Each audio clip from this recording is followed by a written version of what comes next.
Chapter 5. "Who are you?" shouted Drew as sweat dripped down his face. "I am Abaddon," said the hulking creature that was surrounded by a swirling aura of darkness. "Well, Abaddon," said Drew defiantly, "this ends here." "Unlikely," said the destroyer. It raised its clawed hand toward Drew and unleashed a beam of darkness. A sphere of golden light surrounded Drew and protected him. "You cannot penetrate an absolute defense," shouted Drew. "There is no absolute defense," replied the destroyer. "You are arrogant," shouted Drew. "Said the man who declared his defense absolute," retorted Abaddon. The destroyer placed his large clawed hand on the ground. Darkness rippled through the earth, tearing rock, root, and dirt apart beneath Drew.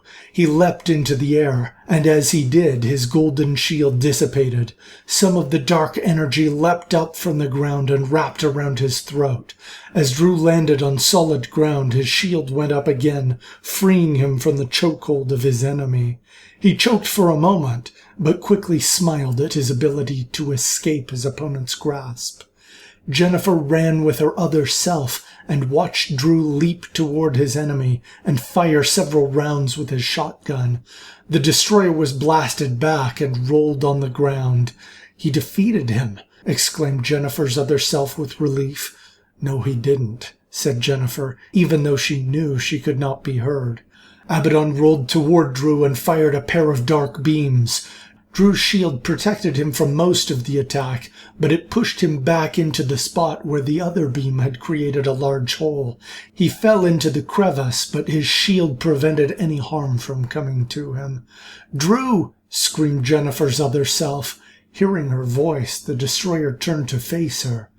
"Jennifer Cedar!" he shouted. Jennifer and her other self backed away uncomfortably. "How do you know me?" screamed Jennifer's other self. "Where did you come from? What do you want?" The creature laughed cruelly at Jennifer's question. "To your first question, you helped me become Abaddon," replied the destroyer. "You helped make me who I am." "I would never help you, murderer!" screamed Jennifer and her other self in unison. "To your second question," continued the destroyer, "I came from the same place you did." "Shut up!" screamed Jennifer. "Shut up, shut up, shut up!" Rubble from within the crevice into which the destroyer had pushed Drew began to stir, but Abaddon took little notice. "And to your third question, I want to harness the power of human sacrifice," shouted Abaddon gleefully. Drew leapt up from the crevice, pointing his weapon at the destroyer. The creature had the palms of his hands stretched in opposite directions, one toward Jennifer's other self, and one toward Drew. He laughed cruelly as Drew tried to think his way out of the predicament. "You cannot save two people with your heavenly shield," said Abaddon. "No!" shouted Jennifer to her other self. "Keep your eyes open!" Of course, her other self could not hear. Jennifer's other self pulled out her divine key and closed her eyes, preparing to release her power. She opened her eyes suddenly as Drew screamed in pain. He gripped his own divine key, but the golden shield surrounded Jennifer's other self. Jennifer and her other self screamed out. "No!" they cried. Drew began disintegrating under the power of Abaddon's beam. The golden shield that had surrounded Jennifer's other self began to grow pale. She disappeared in a flash of light. "I'm sorry I was late," whispered Jennifer. "I'm always too late." Jennifer sat up again. The sticky warmth of her sweat made the vivid memories swimming in her head even less pleasant. She was still unable to remember important pieces of information. Why was she here? What did her divine key do? "Another nightmare, my dear?" asked Daniel Young as he stepped slowly into the tent. She nodded and forced a smile. "I'm sorry, you must think I'm awfully weak-minded," said Jennifer. "Why would I think that?" asked Daniel. "You and your friends are working hard and helping people," said Jennifer with genuine admiration, "and I'm worried about a bad dream." "Each one of us has a story, my dear," said Daniel in a low, soothing voice. Jennifer smiled. There was something about this man that made her feel he was trustworthy. He was obviously deeply concerned with preserving life and easing suffering. "What is your story?" asked Jennifer slowly, hoping she was not being too bold. Daniel laughed. "It's a bit long for our present circumstances," he said. "Never mind about me. There's a warm meal outside. You need food, young lady." Daniel took her by the hand and helped her up, then opened the tent door.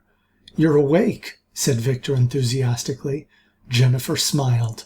Victor picked up a bowl and poured some kind of off-white meal into it. "Here," he said, "have some food. It's not much for flavor, but it's filling." Victor put a spoon into the metal bowl and handed it to her. He escorted her to a tall rock and invited her to sit. "Thank you, Victor," she said gratefully. She slowly took a bite of the mush in her bowl. As soon as it hit her tongue, the smile was replaced by a grimace. The texture and flavor was awful. She was hungry, though, so she forced a smile and tried to choke some more down. "Thank you all," she said, forcing another smile. She realized that they had all been watching her, and that perhaps she had interrupted some conversation. She wondered if it had been about her. Lizard seemed particularly agitated. Finally he spoke. "So how sure are you that we will find a key there, Lucas?" he asked with air quotes. "I guess I'm not perfectly sure," said Lucas. "I just feel like there was a key buried there, and I hope no one else has found it." "Risking our lives by going so close to one of Felix Light's outposts is not a good idea," said Lizard. "Don't worry, Lizard," said Sig with a grin. "We won't let him catch you." "I'm not worried about him catching me," said Lizard. "I'm worried about what happens to me after I get caught." "Is this Felix Light a slaver too?" asked Jennifer. "Yes," said Lizard, "but unlike most other slavers, he has a full-fledged demon key." Jennifer gave a puzzled look. "Demon keys grant their bearers powers as well," explained Jonathan. "Felix's key makes him even faster than Lizard." "Wait," said Jennifer in a confused tone, "but you escaped from him, right, Lizard? So you must be faster than he is, right?" Lizard looked at the ground as if ashamed. "I was lucky," he said with air quotes. "That basically means that Sig and Kirana took out the people he sent to hunt him down," said Jonathan, who turned and smiled at Kirana. She maintained her look of apathy. "This is how it went down," said Lizard. "Felix Light was the master of one of the largest groups of demon worshippers in the continent, and I was a loyal member of his band. I did many things I'm not proud of to serve the demon lord." Lizard paused a moment as if lost temporarily in thought. Finally he continued. "He had sent me and a band of other demon worshippers to hunt down a particular group of augments," said Lizard. "He was looking for a piece of tech, a large mining laser. It took some work, but with each of us possessing minor demon keys, we were able to move at incredible speed, which helped. Anyway, we found their base and then rushed back to Felix. We reported that while there were few guards, the compound in which they dwelled was quite formidable looking. Of course, he didn't care about all that. He just wanted his drill." "Wait," interrupted Jennifer. "Why did he want a drill so badly?" "He had plans to burrow into the ground and make a great tunnel," said Lizard. "He wanted a secret base in the hot zone for some plan that he would not unfold to us. But what we did know is that it had to be underground because he hates being in the light." "A guy named Felix Light that can't stand the light?" asked Jennifer with a laugh. "That's funny." "Yeah," said Lizard. "Hilarious. Stop interrupting." Jennifer lowered her head and took another bite of her meal. "Anyway, the augment drilling facility had a web shielding," continued Lizard. "We were confident in our speed, but speed doesn't break shields.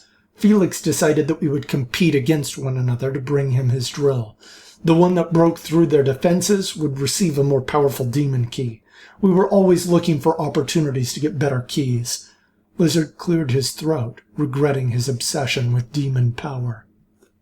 "At that time, we didn't know anything about the drill," continued Lizard.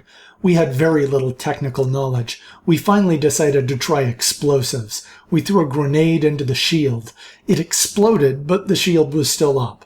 Also, it alerted the defense systems to our presence. Dozens of auto turrets started firing bullets at us, and most of us were killed. Only 3 of us were quick enough to avoid the rain of bullets. We spent nearly an hour dodging fire before they got sick of shooting at us. The turrets positioned themselves straight and then began slowly retreating inside the armored fortress. I knew in an instant what to do. I rushed toward the dome and dove into the hatch that housed the turret. It pulled me inside.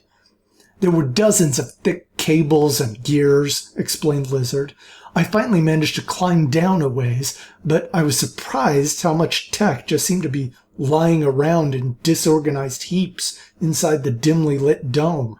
I kept moving and discovered that the base was much larger than the armored dome on the top let on.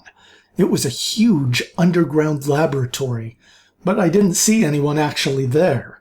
A few minutes later, as I was crawling along the ceiling, I heard a humming. It was an augment that had tank treads instead of legs.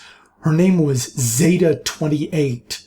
Anyway, she spotted me, so I raced away. My speed helped me as I fled into a different tunnel. I nestled myself in some cables and tubes that hung from the ceiling. I thought I had a good hiding spot. Zeta 28 came down the corridor where I hid, said Lizard. Suddenly all the cables and tubes that I had hid myself behind started slithering like snakes and grabbed me. They bound me tightly and pulled me down to Zeta 28. She told me that I was trespassing, but acted surprisingly courteous for an augment. That's when she offered me a deal. A deal? Asked Jennifer, who was listening intently. Lizard nodded. She said that she calculated the only thing I could have been after was their laser, said Lizard. Although I was carried by seemingly living tubes and cables, she pulled me down to another chamber. Different cables began slithering and connecting to her as we moved. It was like she had been augmented by the entire fortress. Anyway, while all these mechanical parts were attaching and detaching from her body, she told me that her main objective was not to attach machines to herself. She talked about how everyone was struggling to find a place in the world since the Destroyer ended the Golden Age and replaced it with a great wake of ruin.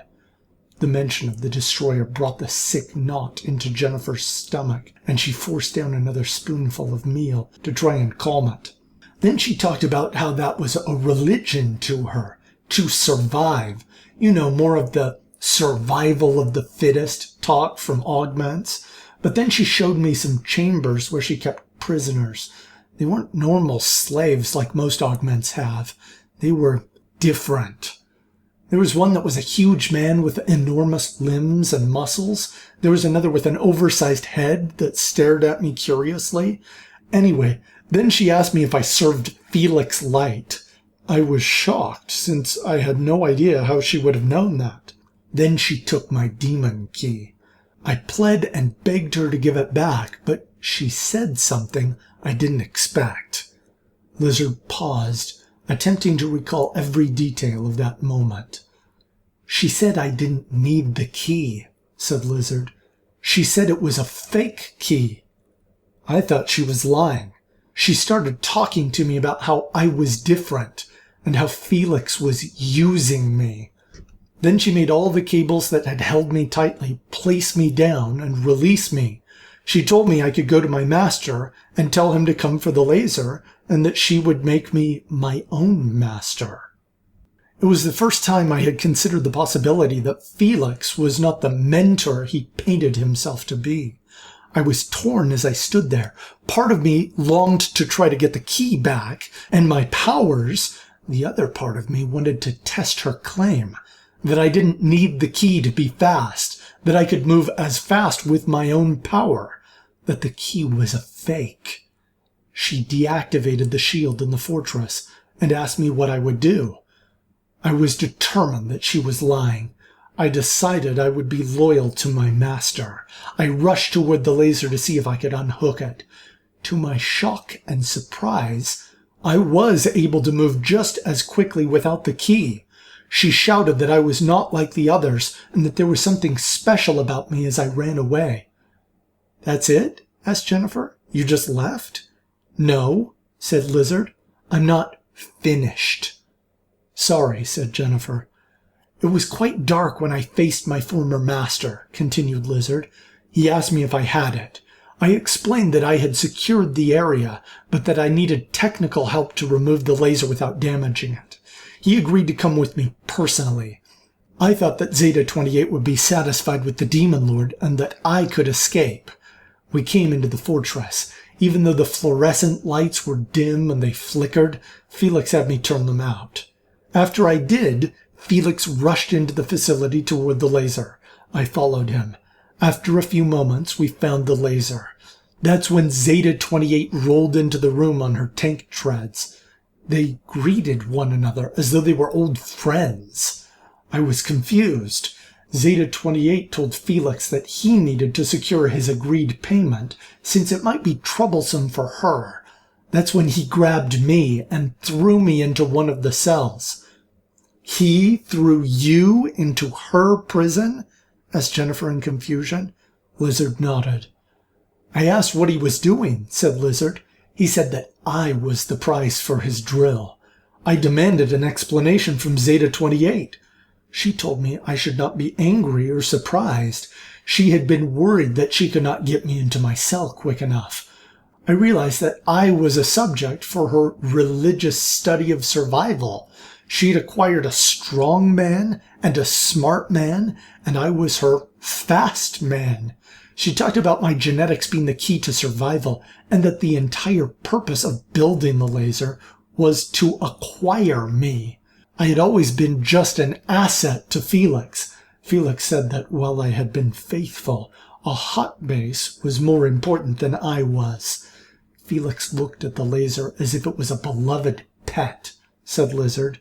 "But that's when I used my remote and fired the laser at my cell.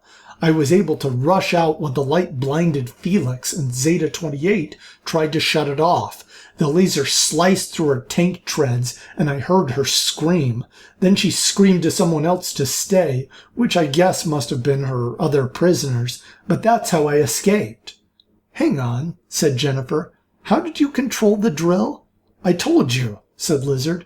"I climbed up the drill when I first discovered that I didn't need the demon key." "I'm sorry," said Jennifer. "You must think I'm really slow." "No," said Victor. "He didn't mention that." "I'm pretty sure I did," said Lizard with air quotes. "I plugged in an override device I got from one of the other demon worshippers that had been shot by the auto turrets. Whatever. Anyway, Felix portrayed me as a traitor to everyone else, and they've been hunting me ever since. I was nearly caught when Sig and his posse came to help me." Jennifer smiled. "Good people are drawn together in dark times, you know," she said. "They must have seen what kind of person you were." "Actually, I wanted to kill him," said Kirana. "You say 'wanted' like you don't anymore," said Lizard with air quotes. Kirana narrowed her eyes as she looked at Lizard. "That's a fair point," she said in a low voice. Lizard backed up nervously. "Well, I can see that you are a good person," said Jennifer. "You are all good people. You remind me of—" "Her memory is returning," said Daniel excitedly. Everyone waited while Jennifer tried to decide of whom they reminded her. "No one, I guess," she said at last. "You're a really unique group." Daniel rolled his eyes in frustration.